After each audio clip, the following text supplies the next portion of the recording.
Hello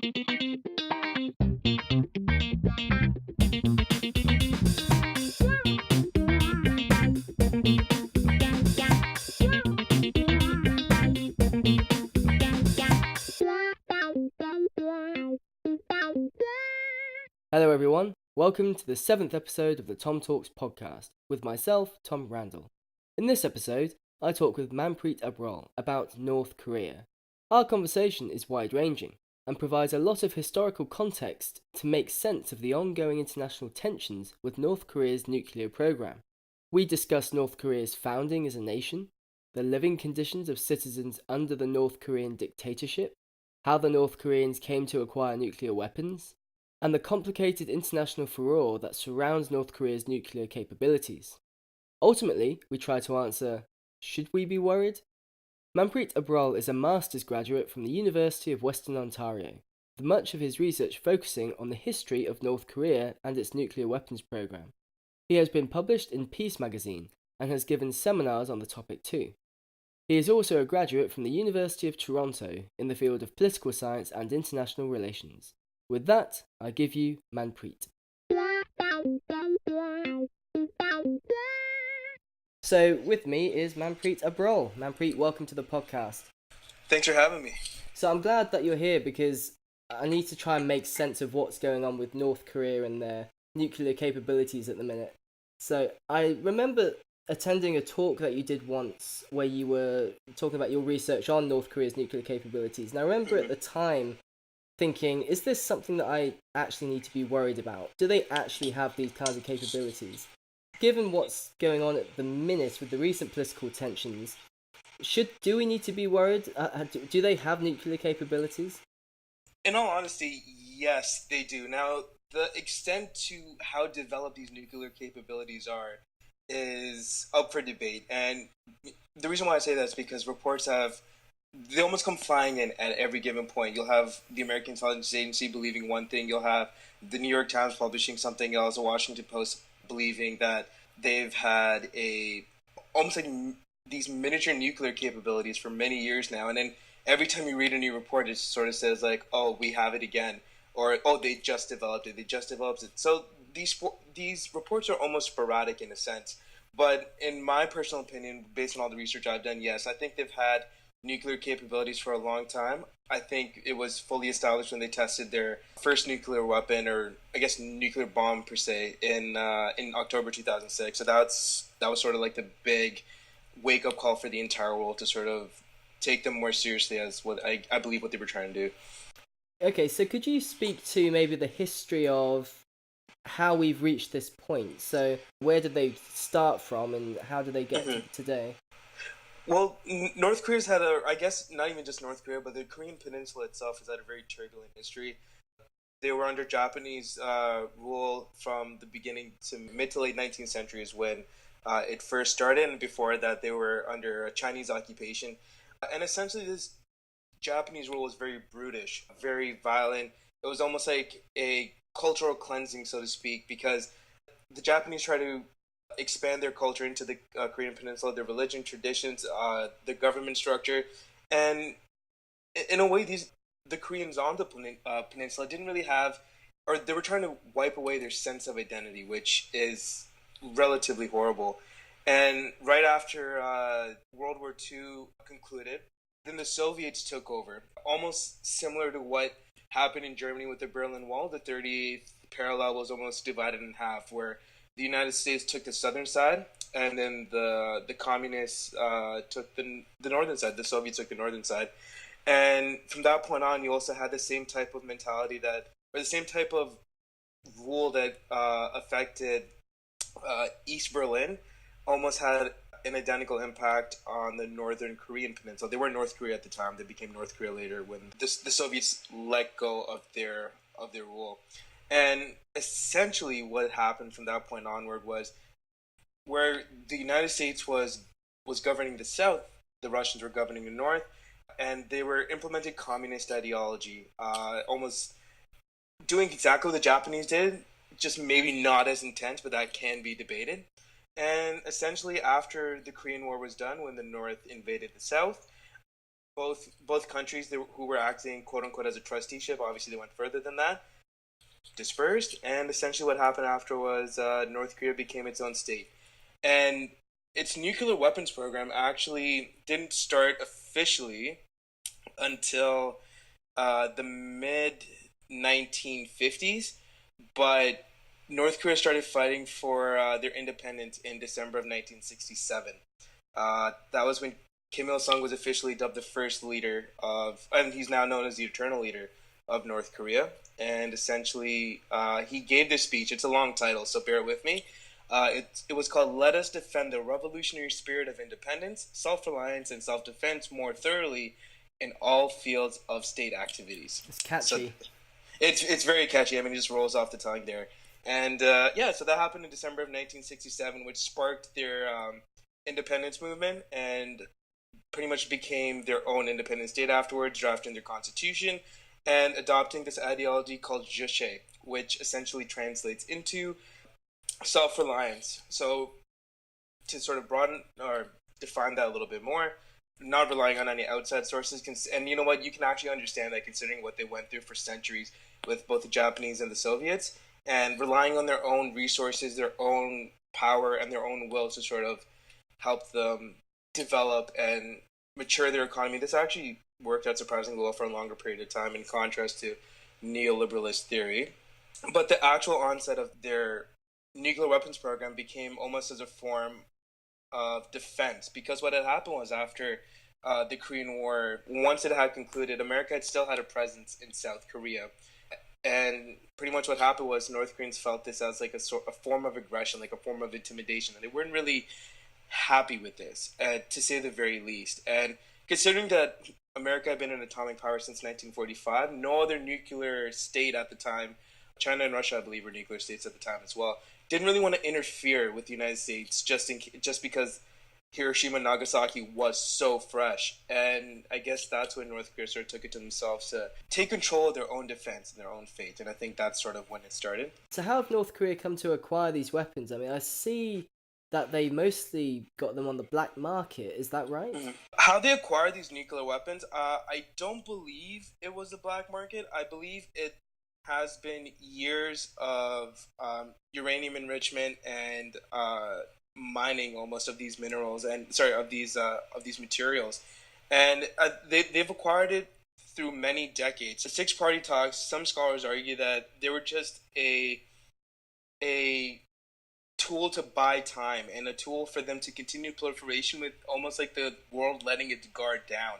So that's one thing that that Western powers have to be cognizant of, is that they have used international diplomatic tactics and negotiations as almost like a purview, or almost to put the world on at an ease so they can continue proliferation. And the same thing happened near the end of the 1994 agreed framework accord, where its core vestiges were completely gone because the U.S. actually had secret surveillance that revealed clandestine nuclear power plants that were in North Korea, in contrast to what the Accord had argued.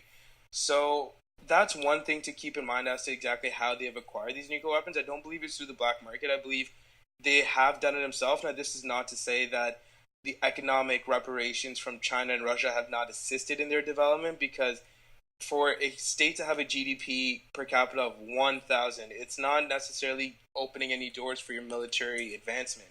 So the economic assistance from these two states have played a big part, almost like deterring these UN SCRs, and at the same time allowing North Korea to continue its military development. North Korea, I mean, one of their main aims is the reunification of the Korea landmass, right? Mm-hmm. So they want to reunify with South Korea, and I'm sure the Korean, and you'll correct my history if it's poor here, but I'm sure the Korean War in the early 50s was after North Korea tried to invade South Korea, and then you had the US step in to try and force that back. So is it the case that actually they are just an inherently aggressive nation that, given the chance, would try and reinvade South Korea again? It's very difficult to say.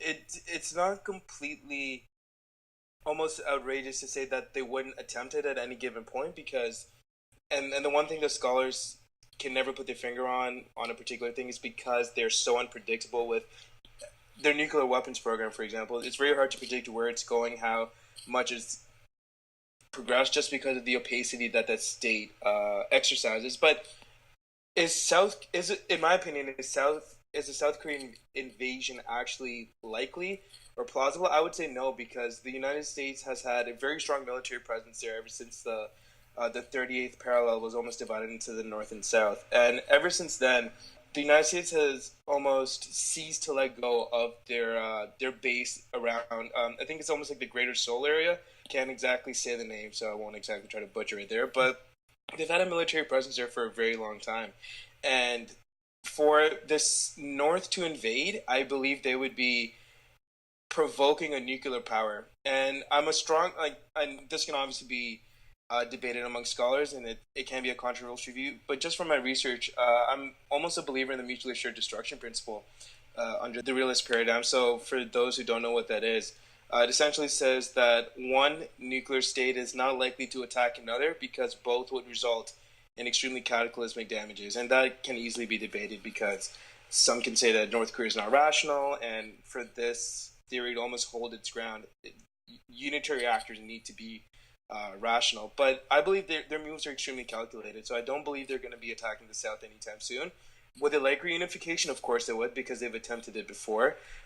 But at the same time, the United States won't let that happen. I believe South Korea won't let that happen, considering everything that has occurred, even in the past 10 years. And I don't think that part isn't too stressful for many people, but it's more so the tests that they're conducting continuously around the peninsula and the Sea of Japan.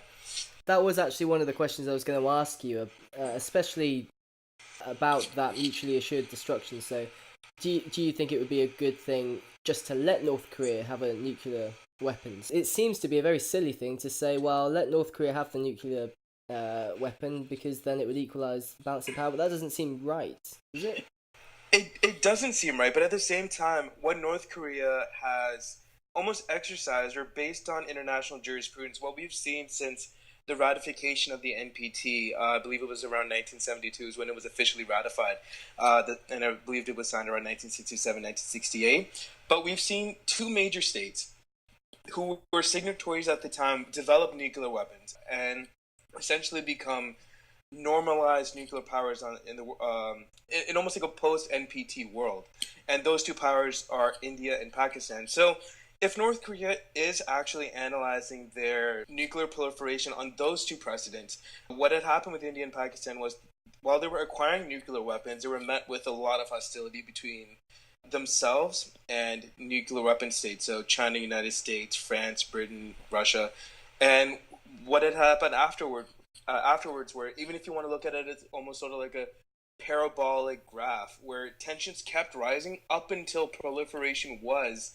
ratified, and afterwards, or sorry, not ratified, it's not the right word, but after proliferation was achieved, and they had nuclear weapons, and the world knew that they hadn't, tensions started to de-escalate. So after that climax is reached, it's almost like the world started considering them a quote unquote responsible nuclear power. And now, if we think of not North Korea, but if you think of India and Pakistan today, considering them nuclear powers is almost like a norm. No one really thinks much of it because they don't believe they're going to do anything.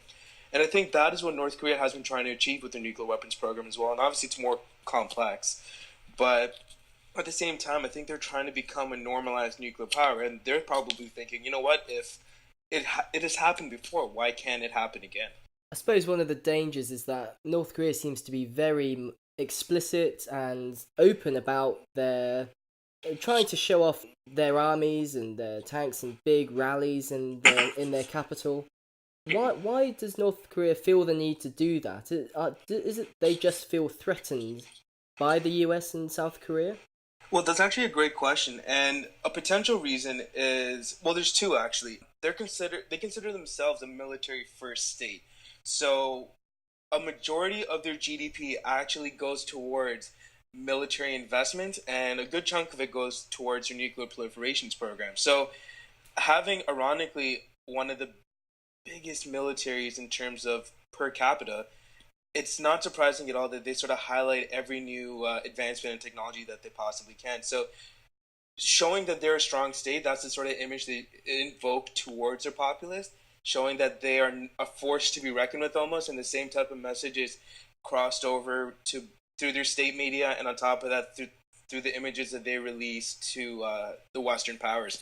And another example, or another reason, sorry, why that might could be happening is because of the strong military presence in South Korea. Once again, that does have a big factor in everything that they do, because they they're not oblivious to the fact that the United States is a far superior military and superpower than they are, and I think they're more of a rational actor than people believe, and they calculate their moves a lot more than some people give them credit for. So the fact that even the United States military have conducted exercises, maybe not to that lavish extent, but they've also conducted exercises on the peninsula.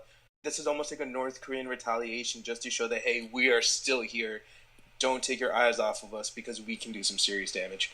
I mean, that's an interesting point about how rational their political strategy is. I mean, it seems to be an oxymoron to begin with to say North Korea is a rational state, but we're going to get onto this in more detail in a moment, but the most recent escalation with the United States, I interpreted that really at the end saying, actually, the way it panned out, because I think we reached its peak. I don't think it's going to get any higher. Maybe you'll disagree with me on that. But I think the game North Korea played there was actually, in the end, I mean, it's a hugely risky one, but was in fact a rational game to be played. So maybe we can take the recent escalation bit by bit, just to see what you make of it. So Sure. how did this recent escalation start off? Okay, so I think if I start a little bit before the recent escalation, it'll make more sense. But Sure. You have almost 10 years of president, so actually even more than that. But we'll go from George W. Bush onward. George W. Bush, Barack Obama, and now you have Donald Trump. Donald Trump's two predecessors actually have tried many, almost not even rational, but very calm diplomatic efforts. Yes, did tensions escalate at one point? Sure, but at the same time, they were always trying to look for a peaceful solution to North Korean denuclearization. And I think that what North Korea found really striking about the Donald Trump presidency was that at the same time, he, in my opinion at least, couldn't be as predictable to the North Korean state as the other two presidents were. In the other two presidencies, you could actually see almost like a willingness to take almost a back seat because they wanted to avoid any type of potential nuclear catastrophe. Whereas Trump doesn't really seem to have this type of mentality, I think, according to North Korean intelligence. Whereas he's argued for readying military might even on the coast of either the Sea of Japan, or I'm going to play it safe and say close to the coast of the Korean Peninsula. And exactly what he's going to do, I think, even for political pundits, is very unclear. Now, do we think he's going to start a nuclear war? No, I don't think so. Do I think North Korea is going to start one? No, but I do believe that this is far from their last round of threats, because this has been happening a lot over the course of the last few years. But I believe what happened in Guam specifically actually played out really well to the mutually assured destruction principle that we had talked about previously. Because if North Korea is a rational actor, like we are arguing here, it's more so because they calculated that if we attack Guam, the potential repercussions to not even just their populace, but to their entire regime could be catastrophic. And it's been a power struggle for Kim Jong-un for many years. Ever since he took his father's place, it's not been an easy journey for him. And I think that for him to almost lose grip and lose himself from a stance of power and a stance of influence in one way or another is not something he can afford. So I believe it was a really rationally calculated move, but it was more so to put America on their toes. I think that's the good way of looking at it, and it's the way that I interpreted it as well. Anything to do with this kind of escalation seems irrational in the first place, but the game played there was the building tensions backwards and forwards of quite severe rhetoric. I mean, we can analyze that rhetoric in a second, but it did reach a peak, I think, on what was it, last Tuesday, or the Tuesday just gone. So when was that? August 13th, maybe. I may have got that wrong. August 15th, I think. Hmm. They decided what they were planning. North Korea was planning. Should we send off missiles into the sea close to Guam, which is a largely United States military base, I think, Hmm. and obviously not to hit the actual island itself, but into the sea, and that would be seen as a huge act of aggression. And then you have Donald Trump on the other hand. You thinking, what would he do in that situation? Who would call each other's bluff? Right, that was the big question. And then in the end, North Korea didn't send it off into the sea. And do you think that's the peak of that situation? Maybe in terms of that specific situation with Guam, do I think it's a peak? Potentially. I don't think they're gonna act on that anymore. Now it's very difficult to say whether or not something else would happen in the future, and considering that uh, this has happened for decades and decades, I do believe that this isn't the end of North Korean aggression towards the United States. I believe that there's still a lot more to come, but we just don't know what yet. And I think it's very difficult for scholars, pundits, and other individuals to determine exactly what that is going to be, because Kim Jong Un has been so unpredictable and sporadic in his actions. And in all fairness, even when it comes to China, who has been their number one ally for many, many years now, actually ever since independence, it's even becoming difficult for them to determine exactly what actions Kim Jong Un is going to take next. And if it's getting difficult for the Chinese to determine this, we can only imagine exactly how almost sporadic, if not distorted, American intelligence is when it comes to that. Obviously, you can have the best military generals in your cabinet, and you can have the most senior FBI officials, CIA analysts. But at the end of the day, it's very hard to determine exactly what Kim Jong Un is going to do next, considering that he has done things that people didn't even think was ever going to happen. The fact that he released the Toronto Korean priest who just came back recently, the fact that that happened, that's not something I could have predicted. I thought he had many more years of military internment camp to go. And the fact that they released, I believe his name was Otto Warmberg or something like that. I'm forgive me if I'm mispronouncing it, but he was a Virginia Tech student, and when they released him, granted he wasn't in the greatest shape, but the fact that that happened, I think, caught a lot of people off guard as well, considering that we couldn't see that coming, and it's very difficult to negotiate diplomatically. So exactly what happened with that, we can't. I guess I can't say, but at the same time, it's important to note that they do calculate their moves very carefully before doing anything. So certainly the release of the Toronto pasta was a shock. You don't know whether Hmm. that's just good diplomacy or if North Korea wants to get on side with the Canadians a little bit, given their rough and tumbles with their neighbours below.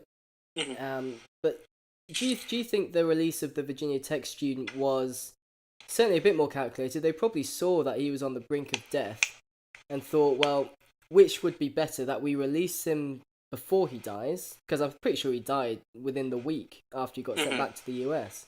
So that seemed to be much more calculated, and I wonder what would have happened had news gotten out that he had died within North Korea. I wonder if that would have made any difference. See, it's very hard to say because some might have even considered him or considered his arrest a violation against international law. The fact that he was detained for a trial that took almost like, I believe it was 3 days or 3 hours, but a ridiculous amount of time, where he was found guilty. And you can have any international legal scholar argue that his due process is violated substantially.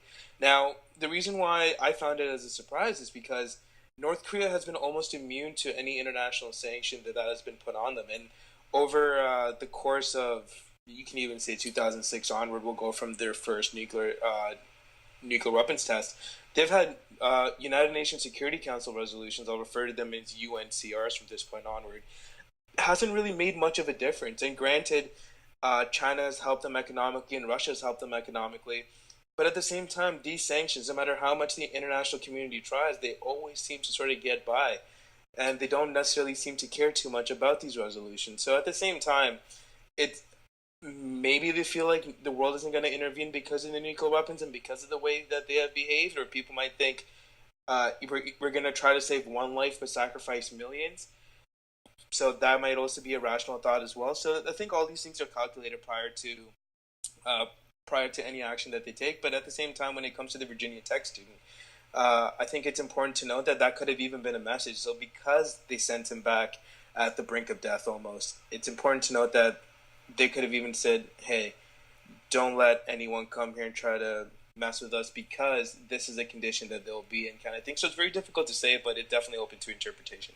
Right, now the recent UN sanctions could be seen as probably the most significant yet, just because China has levied its most severe economic sanctions yet. I mean, let's talk about China's role in this for the moment. So, North Korea, I'm pretty sure the only country they bought other than South Korea is China. And China has a big stake in it, mainly because they worry about a potential refugee crisis. If anything Mm-hmm. happens to destabilize the North Korean regime, you're going to get, if they don't go to South Korea, you're going to get a lot of North Koreans fleeing into China. Exactly. And so China, And yeah, go on. well, it's important to note that China has had a vested interest in the region for many, many years. And actually, there was a major 6 rounds of negotiations that are called the six-party talks, and that was between China, North Korea, USA, South Korea, Japan, and Russia. And those 6 states specifically because either A, their geographical proximity to the Korean Peninsula, or B, they had a vested interest in the region. So China's the one that actually initiated these talks, and this should be of significant tell to us in the sense that they have tried to mediate, negotiate denuclearization as well, and they have actually tried to push forward with this. But at the same time, referring back to the United Nations Security Council's resolutions and sanctions, although China has unanimously passed a few of them, if not numerous, they have violated it almost every single time. So the one thing that individuals have to understand when it comes to international law is that the P5 states aren't they're almost like immune to any type of international recourse because of their actions. So I'll just give you some figures right now that as early as 2015, I believe, China and the DPRK had an approximate trade value of 6.5 billion US dollars, and that's about 90% of North Korea's foreign trade.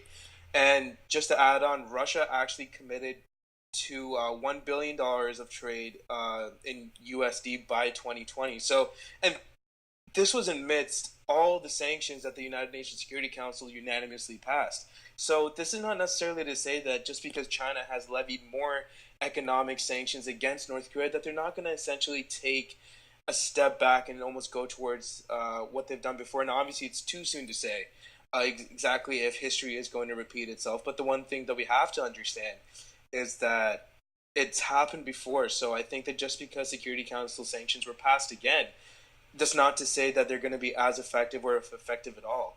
So how does South Korea fit into all of this then? So I mean, China obviously plays an interesting role there. I mean, even as you said, Russia as well. Maybe we can talk about that for a bit. But South Korea, they almost seem to obviously, quite literally sometimes, be caught up in the middle of all of this. Of course, if the US did attack North Korea, then South Korea is pretty much toast as well. Well, I think the reason why South Korea always gets so tied up is because of their reliance on the United States military, and I think North Korea is well aware of this. South Korea doesn't have any nuclear weapons for themselves, so pretty much, it's almost like I forgot the exact term, but it can be referred to as like a proxy nuclear state because although the state itself, South Korea, is a signatory of the NPT, have committed to not acquiring any nuclear weapons or doing any nuclear proliferation whatsoever.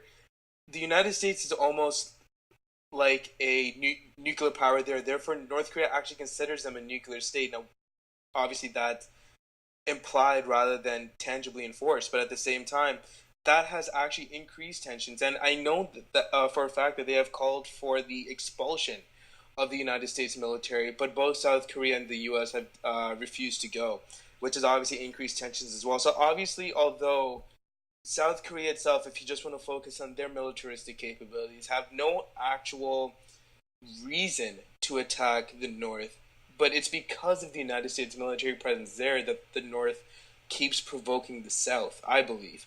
And I think that one thing that we have to understand is that because of the substantial proliferation of these nuclear weapons by the United States and the fact that they are able to deploy them should they wish around the Korean Peninsula with almost ease. That is something that North Korea takes into account, and that's one thing that sort of helps them provoke South Korea a lot more. So when the leader of South Korea says that they want to have the final say in anything that occurs between the US and North Korea, does that have much weight, or is it just rhetoric, really? I mean, I guess it would have a little bit of weight considering that they are still considered a sovereign government for the Southern Peninsula. South Korea is their own government.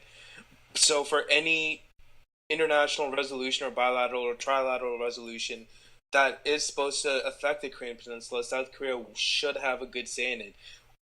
And they would also have to be a signatory on that trilateral agreement as well. But the one thing that we have to understand is that they that might just be a little bit more of a rhetoric than anything else because if it is in the greater interest of their population, whether it economically affects South Korea negatively or positively, they might be more willing and inclined to take it. So it'll be interesting to see should anything like that happen again because at the moment, I know that parties were I'm not sure about since last year, but during the Obama administration, they were trying to implement and almost reignite the six-party talks for the seventh round. And will that happen? We don't know, but diplomatic negotiations would be the most constructive solution to this problem, especially in terms of the South Korean security aspect of it. A poor diplomatic move, then. And speaking of rhetoric, we could analyze Trump's comments on what would happen to North Korea if they so chose to make a bad move. So the obvious one that sticks in my mind is his comment on North Korea facing fire and fury, right? Now, it's obviously not a sensible diplomatic comment, but is that a typical Trump comment that doesn't really mean anything? It's just more of a first move, and then, if you're going to read his art of the deal into it that much, he's just going to calm down his comments from then on? It's important to note that were those comments played for North Korean state media in the exact context is hard to say, but the reason why it's a little problematic, whether or not there were empty words, is because Kim Jong-un has been effectively going through a power struggle within his regime. He hasn't had the same type of influence and stronghold that the eternal leader Kim Il-sung and his father Kim Jong-il have had before him. So it's important to note that any type of comments like that by Donald Trump can either A, be calling his bluff, and that's extremely dangerous for a totalitarian regime, or B, could be testing the waters. And if Kim Jong Un were to react in a almost unrational perspective, and I don't mean unrational that he was to attack, but more so rational, where he seemed weak to his cabinet and his advisors and to the North Korean public, that could start spelling catastrophic repercussions for his regime. So it's very difficult to tell exactly why he called off the attack on Guam. I have a good feeling it's because he knew that retaliation would not be friendly, and U.S. would have legitimate grounds to attack North Korea should they fire a missile at Guam. But with the statements Donald Trump made, it's essential to understand that those were not taken lightly. Not necessarily for the retaliation standpoint, but for his power struggle in his regime and his image on the public stage as well. Yeah, so Kim Jong-un, the current leader of North Korea, it does seem to be that he has some problems with maintaining respects and power over his cabinet and also the wider public. I mean, it seems inevitable, do you not think, that the North Korean regime will eventually destabilize? Well, there's actually indications of that right now. So, for example, in 2016 is the first time their GDP per capita reached 1,000. And that's because, whether intentionally or unintentionally, Kim Jong-un actually adopted a more of an open market system, which helped North Koreans to become a little bit more economically independent. And because they were becoming economically more independent, the reliance on the state was not, or is not, sorry, as essential. So that sort of weakened his grip on the public a little bit. Now, there have been indications. There's actually a pretty good documentary on Netflix, is published by PBS, which sort of indicated, or there was this actual footage in the documentary that sort of showed that apparently there's this law or this rule in North Korea where women can't have skirts over their knees or something along the lines. And a police officer told him to go change, and she started arguing with the police officer. And this descent towards public authority and figures is actually troublesome for the Kim Jong Un regime, primarily because this type of thing was unheard of when you look at his father's regime and his grandfather's regime, in the sense that the way they could control and manipulate and almost persuade the public to do certain things is unheard of compared to him.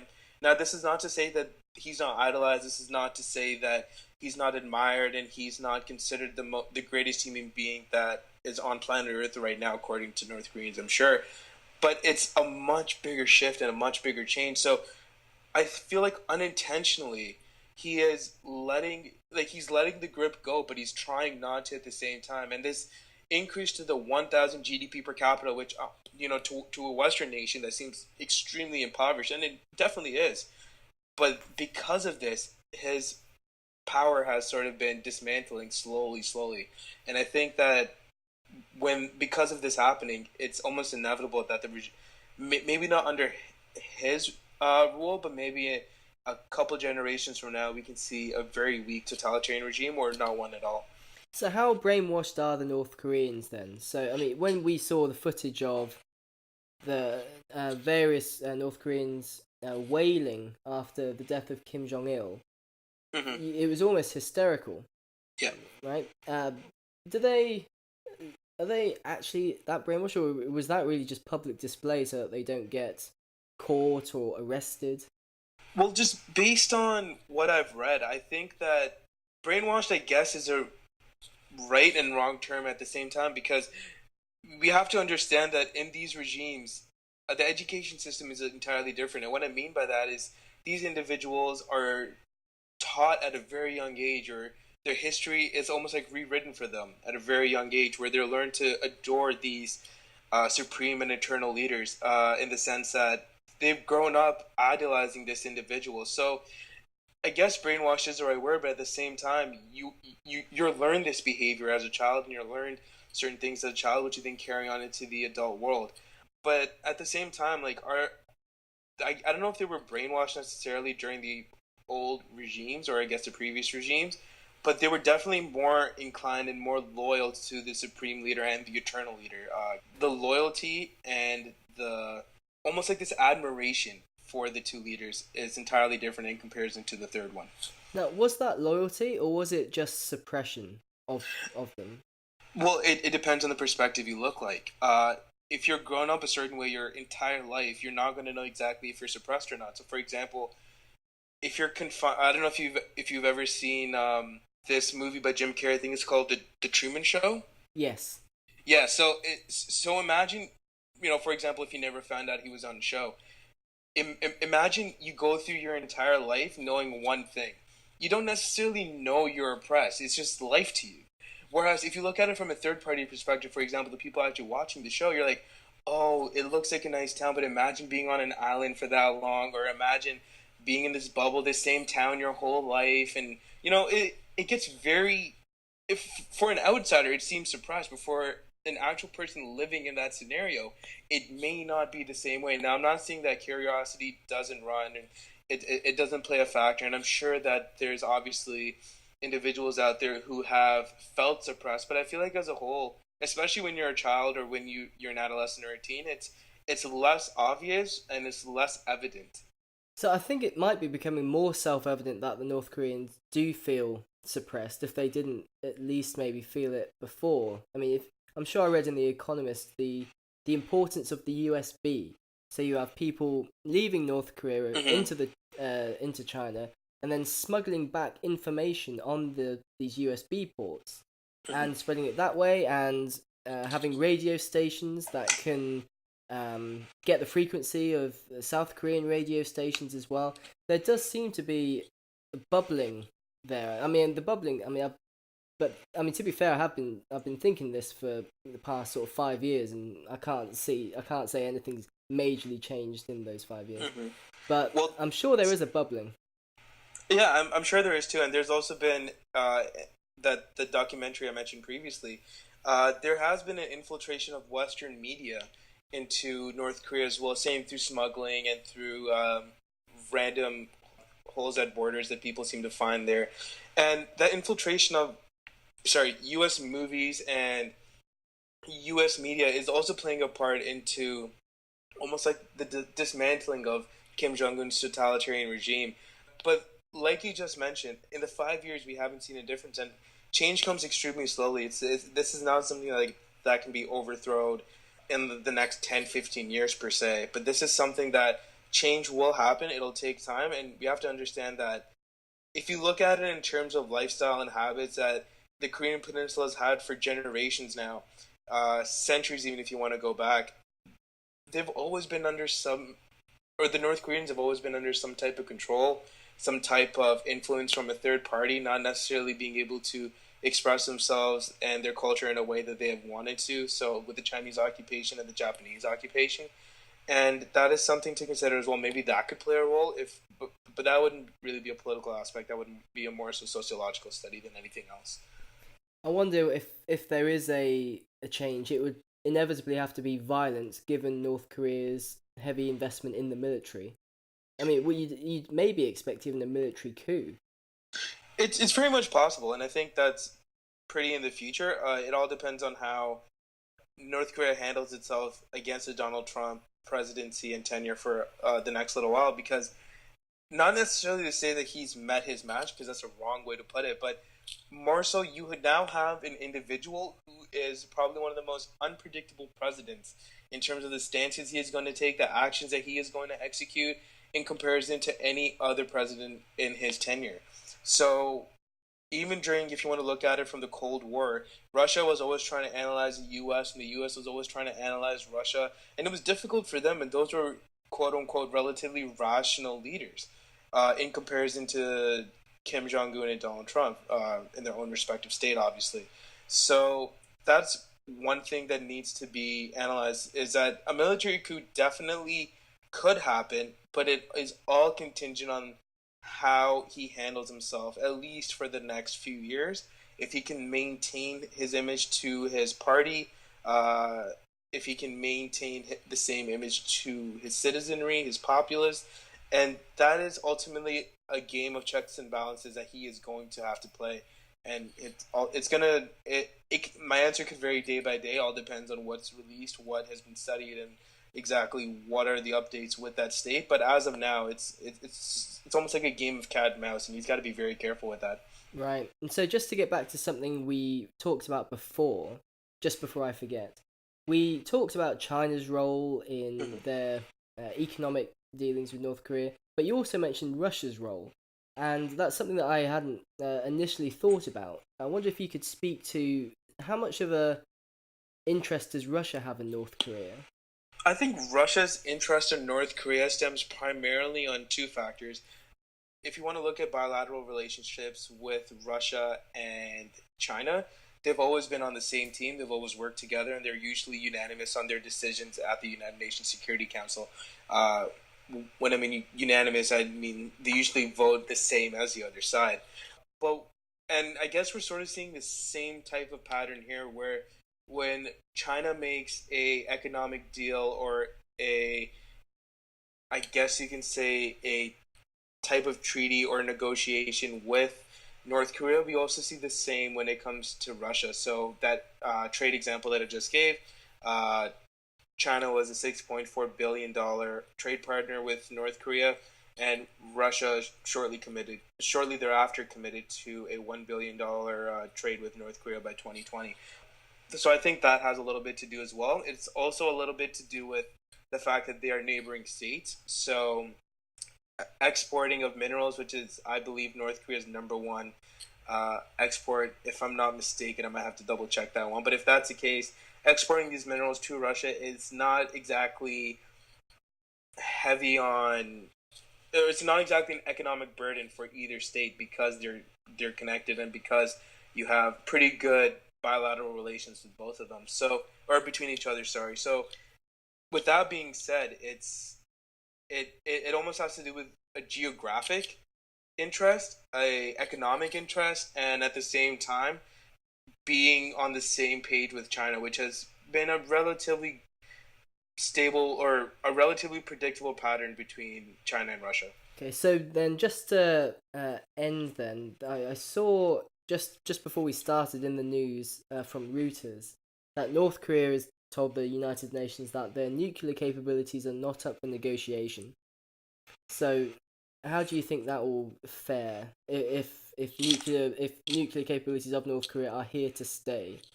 It is difficult to say because, as far as my research has shown, they have absolutely no indication of subsiding their nuclear capabilities anytime soon. The closest we have seen to the denuclearization of North Korean nuclear weapons was during the 1994 Agreed Framework Accord, which essentially was like this bilateral agreement between the United States and North Korea, and it essentially tried to suppress their highly enriched uranium programs in exchange for economic reparations and support and safer nuclear practices.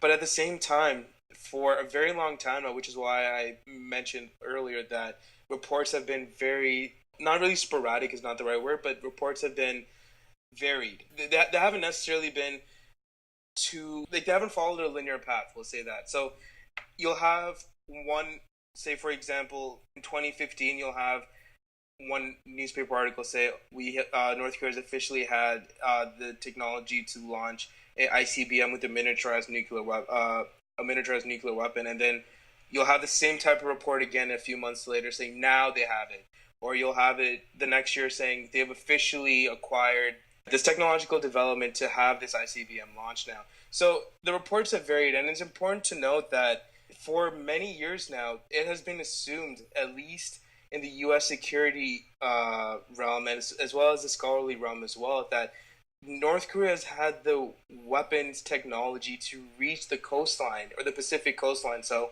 Seattle, California, and Alaska even. So the fact that they have argued that they can officially reach Guam easily with the technology that they have developed, it is almost it has to be taken with a grain of salt. But I feel like they've had the technology for a very long time, and the fact that their nuclear weapons program is here to stay, U.S. has to be cognizant of the fact that an attack is possible.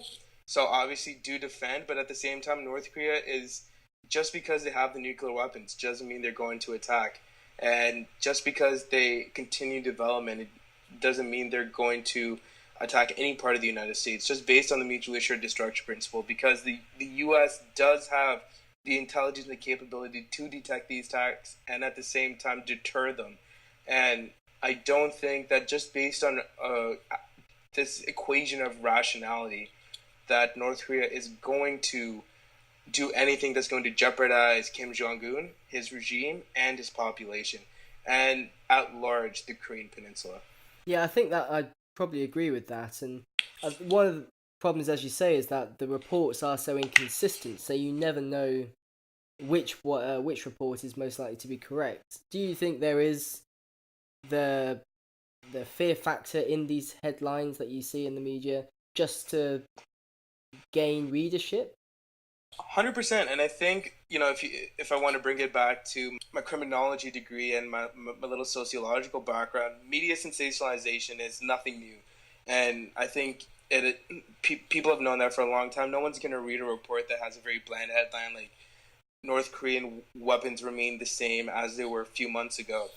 So I do think sensationalization does play a fact into these news reports. But at the same time, I think the inconsistency is integral to the fact that the world at large is not 100% certain as to their true technological capabilities and their true level of development. Some reports have argued that their weapons don't even have the capability of reaching halfway across the U.S. Other reports have indicated that they can reach all the way to Washington, D.C. Other reports have indicated that they could barely reach the Pacific coastline. And that inconsistency does have a tendency to sort of regurgitate headlines and almost show a certain type of sensationalization that may seem repetitive. So even though we're dealing in probabilities, do you think it's a safe bet to say we should underestimate North Korea's abilities? I think underestimating is a mistake because, despite me arguing for the mutually assured destruction principle and North Korea being a unitary rational actor in the interest of its own state and its own well-being, I think if we underestimate, it could lead to a catastrophic event just because that slim margin of possibility, that 1% chance that an attack could happen and will happen, is that margin that we sort of want to eliminate. We don't want to have any type of open doors to sort of signify that, should they have a sense that the U.S. has let their guard down, that they can now have the upper hand. And I think this cat and mouse game that I mentioned before is going to be just quintessential in not just nuclear weapon proliferation for North Korea, but also anti-ballistic missile technology, another type of anti-ballistic missiles for the United States to develop and try to develop new technologies that deter the launch of nuclear weapons, or if not deter, at the very least, dismantle them should they be launched. Cool. Well, Manpreet, this has been a brilliant conversation. Your suggestion is I will be able to sleep well tonight. There's going to be no nuclear warfare. Yeah, tonight, but hard to say about tomorrow. Okay. Well, thanks for that. All right, thank you for having me, Tom. It's been a pleasure. Brilliant. Thank you. To keep up to date with the Tom Talks podcast, subscribe on iTunes and YouTube, and visit thomaserandall.ca. Thanks for Manpreet for joining me for this podcast, and thanks to you, the listener, for your support.